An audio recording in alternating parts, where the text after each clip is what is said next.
बिस्मिल्लाहिर्रहमानिर्रहीम। शुरू अल्लाह के नाम से जो रहमान और रहीम है। इक़रा बिस्मि रब्बिकल्लज़ी खलक़। पढ़ो ए नबी अपने रब के नाम के साथ जिसने पैदा किया। खलक़ल इंसान मिन अलक़। जमे हुए खून के एक लोथड़े से इंसान की तख्लीक की। इक़रा व रब्बुकल अकरम। पढ़ो और तुम्हारा रब बड़ा करीम है। अल्लज़ी अल्लम बिल क़लम। जिसने कलम के जरिए से इल्म सिखाया। अल्लमल इंसान मा लम यअलम। इंसान को वो इल्म दिया जिसे वो न जानता था। Assalamualaikum. We start our class with the name of Allah, who is the most beneficent and most merciful. This is class 5 and period is ICT. Today our video is week number 4 and 5 and video number is 3. Now I will explain chapter number 2 exercises today. In the previous video I have explained the chapter number 2 in detail. Now today we will do exercises. Now come to the week number 4 solution, page number 28. Page number 28. See page number 28 and open book page number 22. On page number 22 you have exercises.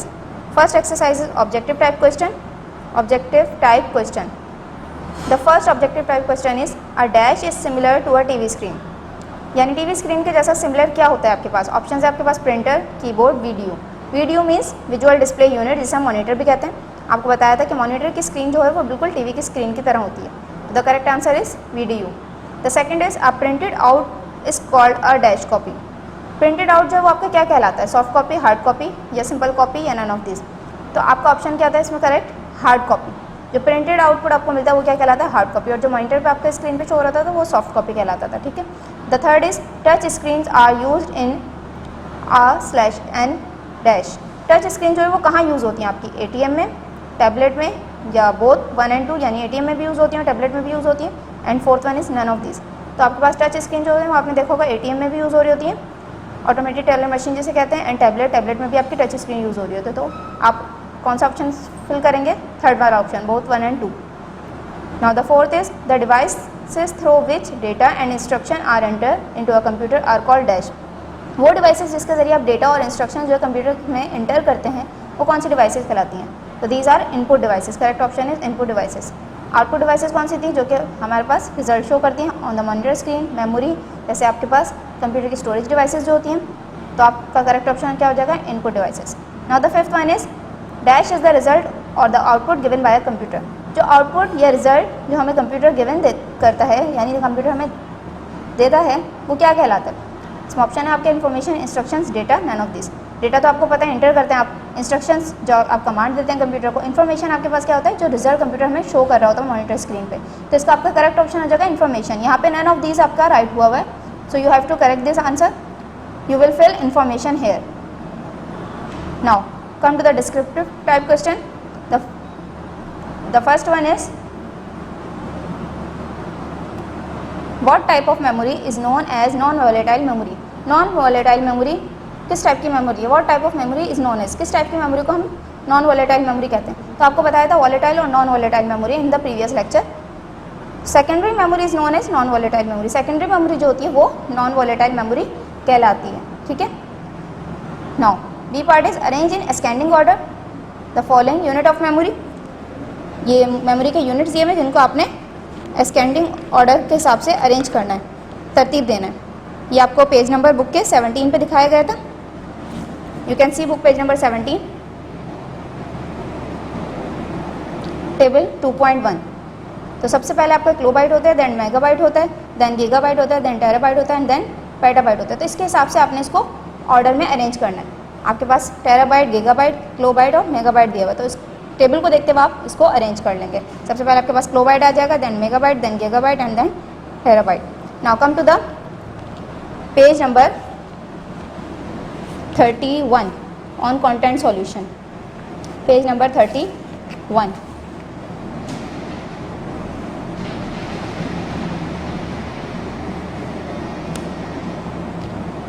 Now here are descriptive type question also. The first question is how does a touch screen differ from a graphic tablet? Touch screen किस तरह से difference है उसमें graphic tablet में और touch screen में, आपको ये बताना है किस तरह से डिफर करते हैं एक दूसरे से. विच do you think is the most useful mechanism? किसका मैकेनिज्म ज़्यादा यूजफुल है, ज़्यादा इस्तेमाल मतलब ज़्यादा इस्तेमाल में आता है, ज़्यादा कारआमद है? वाई, और वाई आपको रीज़न भी बतानी है कि क्यों ऐसा क्यों है.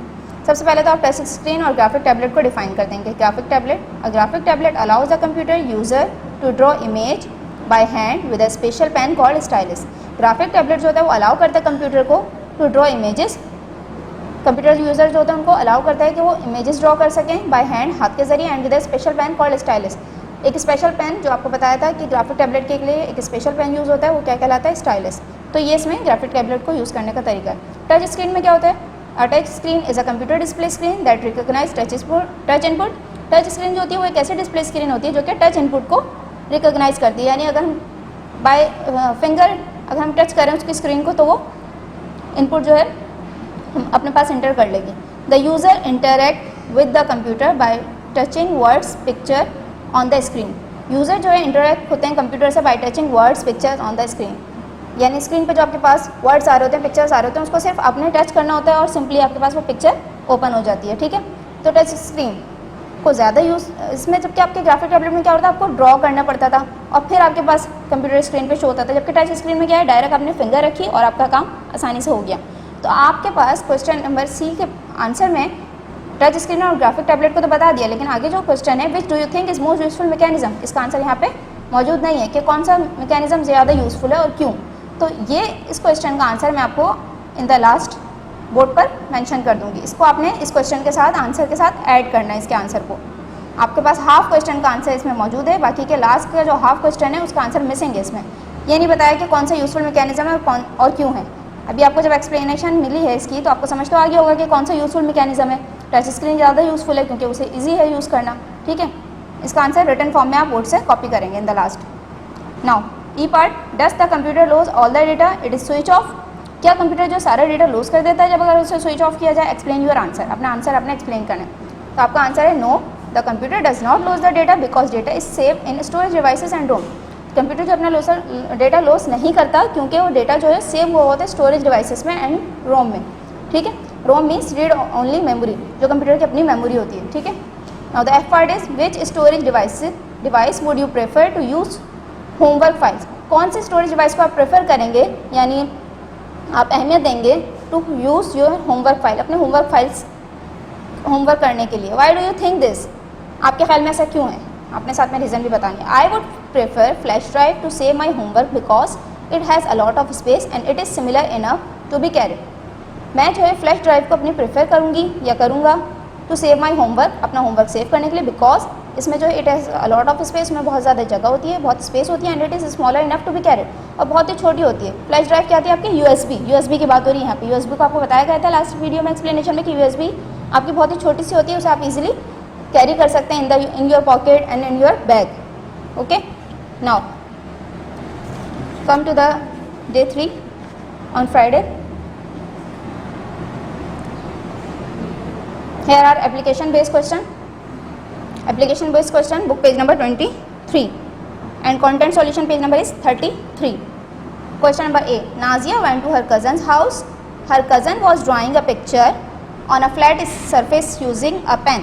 नाजिया जो अपनी कज़न के घर गई, उसकी कज़न जो ड्राइंग कर रही थी एक picture on a flat surface using a pen. एक फ्लैट सरफेस पे उसकी कज़न ड्राइंग कर रही थी और एक पेन को यूज़ कर रही थी. उस पेन को यूज़ करते हुए ड्राइंग कर रही थी. The image was not appearing on the flat surface. वो इमेज जो थी वो फ्लैट सरफेस पे अपेयर नहीं हो रही थी, but was appear on the computer screen.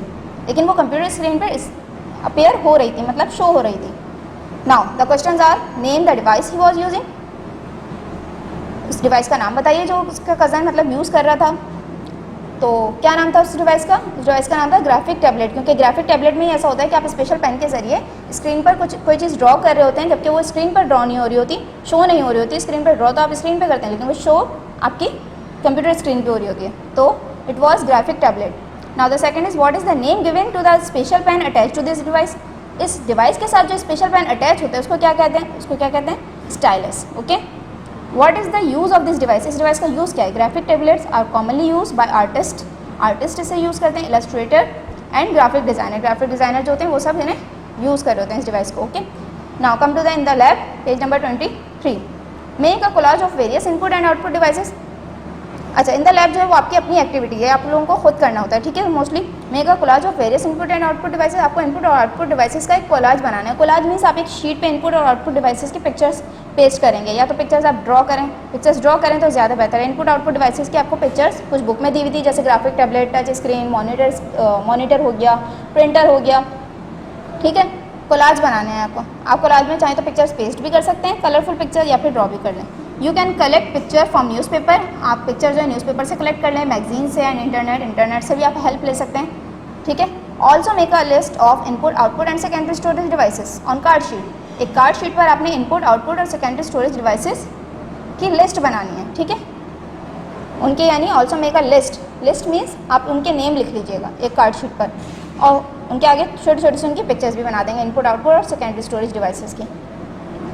This is your exercises of chapter number 2। Now come on the board,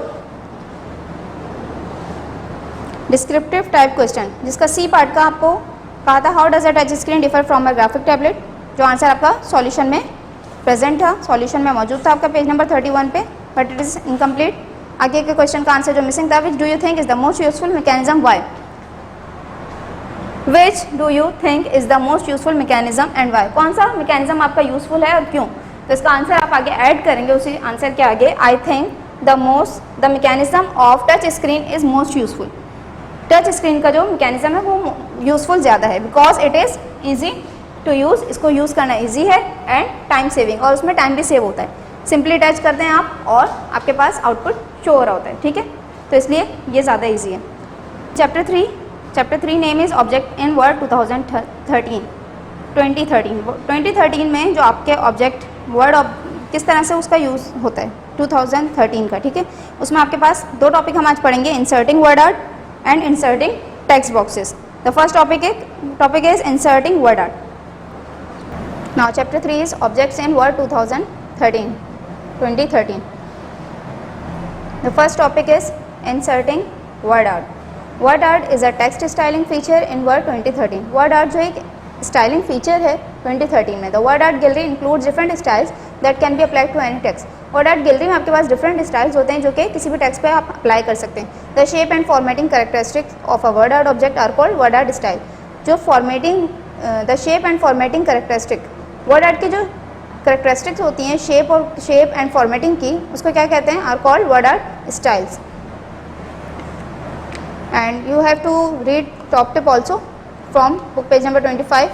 Word 2013 by default opens a document in the compatibility mode. To see the word art gallery shown in figure 3.1, you will have to convert the document into the 2013 formatting by clicking file info convert. Top tip ये जो है आपको अच्छी तरह से books में read करने हैं, जितने भी टॉप टिप होंगे बुक में या फास्ट फॉरवर्ड कीज होंगी। Now come to the next page, page number 26। Page number 26, creating word art. Word art create किस तरह से करते हैं, आपके पास जब आप 2013 को ओपन करेंगे, इस यानी वर्ड आर्ट 2013 को जब आप कंप्यूटर की स्क्रीन पे आप ओपन करेंगे तो आपके पास वर्ड आर्ट किस तरह से होता है, वर्ड आर्ट इस तरह से आपके पास बना हुआ आता है। To insert a word art in your document, आपको वर्ड आर्ट इंसर्ट करने के लिए डॉक्यूमेंट में डू द फॉलोइंग क्या क्या करना है, place the cursor at the position, cursor को इस पोजीशन पे रखें where you want to insert a word art object, जहाँ पर वर्ड आर्ट ऑब्जेक्ट इंसर्ट करना चाहते हैं। क्लिक द इंसर्ट टैब, उसके बाद इंसर्ट टैब को आप क्लिक करेंगे, then click the word art button in the text group and select a word art style. उसके बाद वर्ड आर्ट बटन जो आप क्लिक करेंगे in the text group and select a word art style, कोई सा भी एक वर्ड आर्ट स्टाइल इसमें से आप सिलेक्ट कर लेंगे। A place holder appears in the document, एक प्लेस होल्डर आपके पास इस तरह से अपीयर होगा डॉक्यूमेंट में, ठीक है। Replace the place holder with the text you want, place holder को आपने रिप्लेस करना है किससे, with the text you want, जो भी आप टेक्स्ट उसमें लिखना चाहते हैं। जैसे यहाँ पे आपको शो किया उन्होंने वेलकम लिख के, ठीक है, इस तरह से आप वेलकम की जगह कुछ भी लिख सकते हैं प्लेस होल्डर में, वो आपके पास अपीयर हो जाएगा जो भी आप टेक्स्ट बॉक्स पे लिखेंगे। Then the topic is formatting word art. Formatting word art, you can use the options available on the format tab, आपके पास फॉर्मेट टैब पे ऑप्शंस होंगे, आप उनको यूज़ कर सकते हैं फॉर्मेट करने के लिए। किस तरह से, under drawing tools drawing tools होंगे to change the appearance of your word art text. Word art text के लिए को चेंज करने के लिए आपके पास बहुत सारे टूल्स होंगे जिनके ज़रिए आप फॉर्मेटिंग कर सकते हैं। इस तरह से आपके पास फॉर्मेट टेब जो आप प्रेस करेंगे, फॉर्मेट वाला आप बटन प्रेस करेंगे, ऊपर आपके पास शो हो रहा होगा फॉर्मेट का ना। जब आप वर्ड आर्ट को खोलेंगे तो ऊपर आपके पास फॉर्मेट टेब भी शो हो रहा होगा। जब फॉर्मेट टेब को आप क्लिक करेंगे तो आपके पास इस तरह से ये बना हुआ आ रहा होगा। Now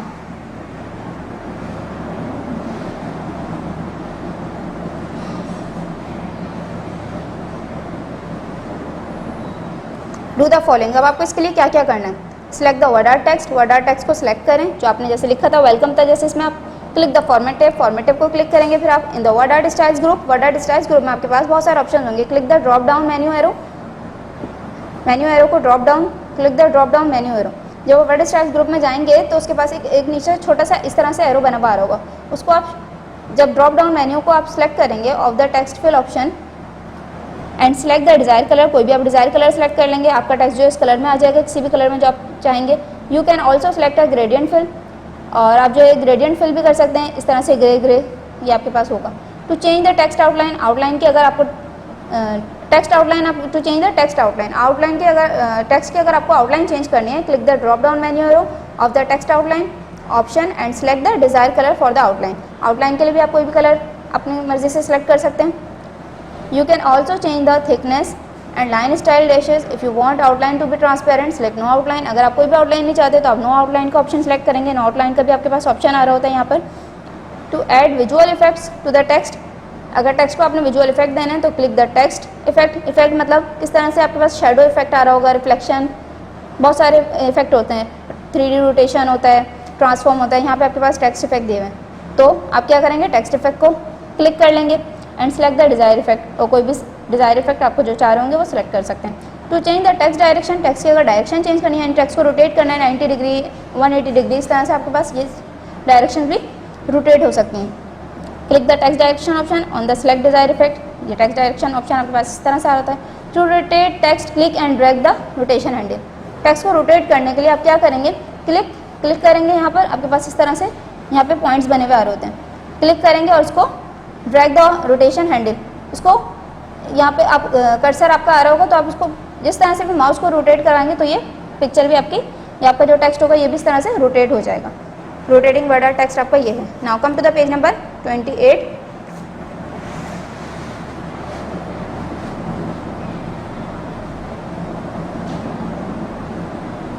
Inserting text boxes. The next topic is inserting text boxes.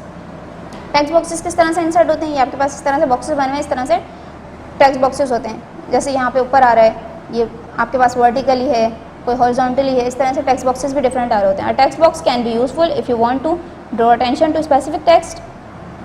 ये जो आपका यूजफुल होता है if you want to draw attention to the specific text. अगर आप कोई भी आपका स्पेसिफिक टेक्स्ट है, आप उस पर अटेंशन चाह रहे हैं कि इसको ज़्यादा हाईलाइट किया जाए, तो आप उसको टेक्स्ट बॉक्स में लिख देते हैं। You can format both the shape of the text box and the text within the text box. आप फॉर्मेट कर सकते हैं टेक्स्ट बॉक्स की शेप को भी, और जो उसके अंदर आपने टेक्स्ट लिखा है उसको भी आप फॉर्मेट कर सकते हैं। The text within the text box can also भी formatted as a word art. और आपके पास जो टेक्स्ट बॉक्स के अंदर द टेक्स्ट यानी जो टेक्स्ट बॉक्स के अंदर आपके पास टेक्स्ट लिखा होता है, आप उसे भी फॉर्मेट कर सकते हैं एज अ वर्ड आर्ट के तौर पर।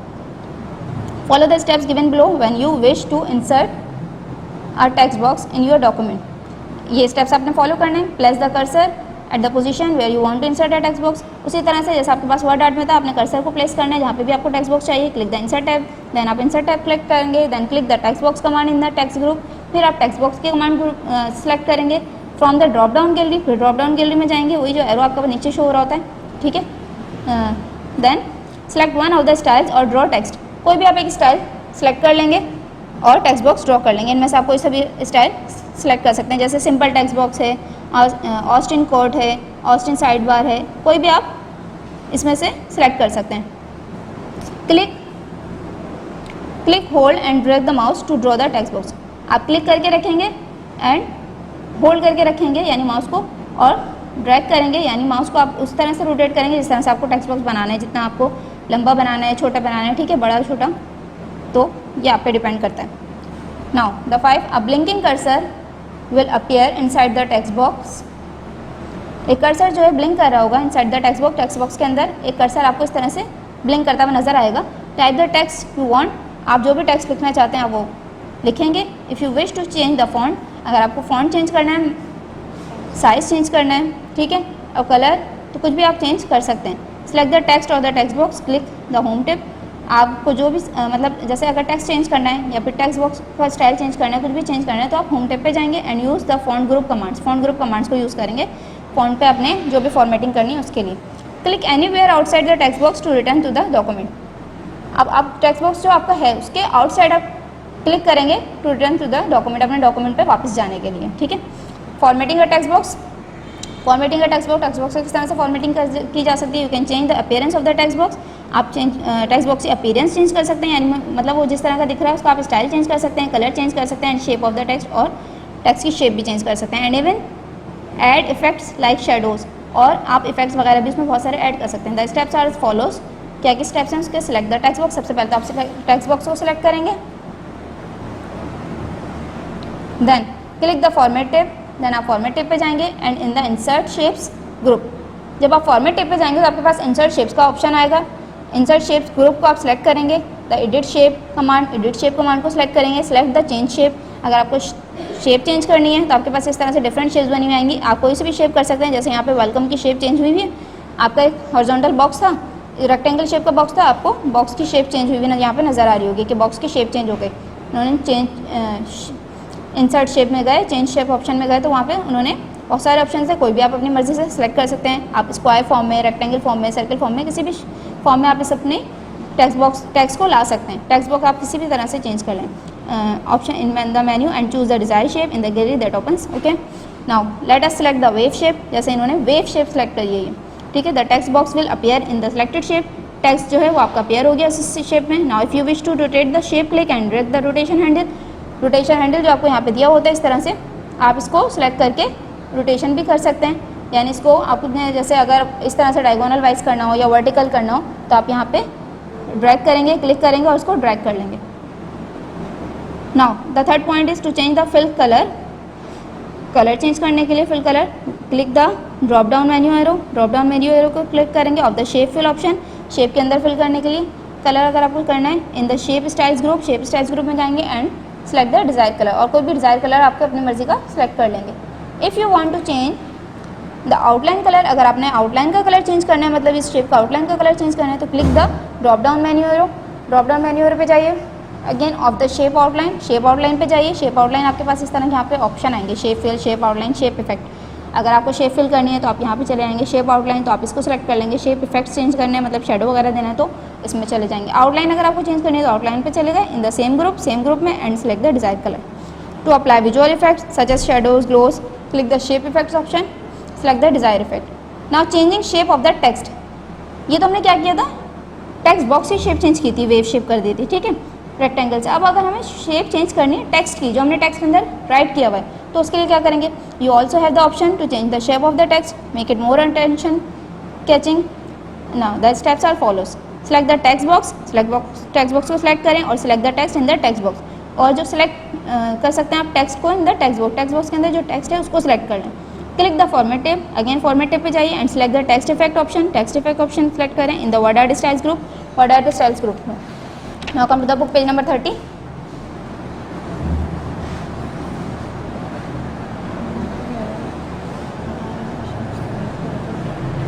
ठीक है, click on the transform option पे जाएंगे आप।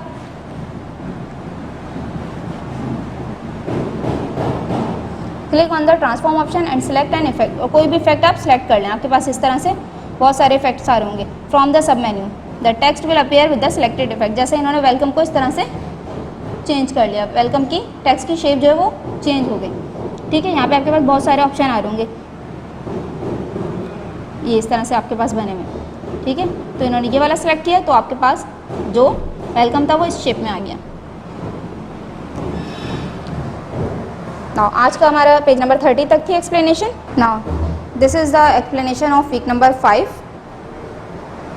बुक पेज नंबर 25 to 30 की एक्सप्लेनेशन आपकी हो गई है, जो कि आपका वीक नंबर 5 का कंटेंट था। In week number 6 we will continue this chapter, we will start explanation of page number 31 till page number 37। Page number 31 से 37 की जो एक्सप्लेनेशन आपकी बाकी की रह गई इस चैप्टर की, वो हम नेक्स्ट वीडियो में कंटिन्यू करेंगे और इसकी एक्सरसाइजेस भी हम नेक्स्ट वीडियो में कंप्लीट करेंगे।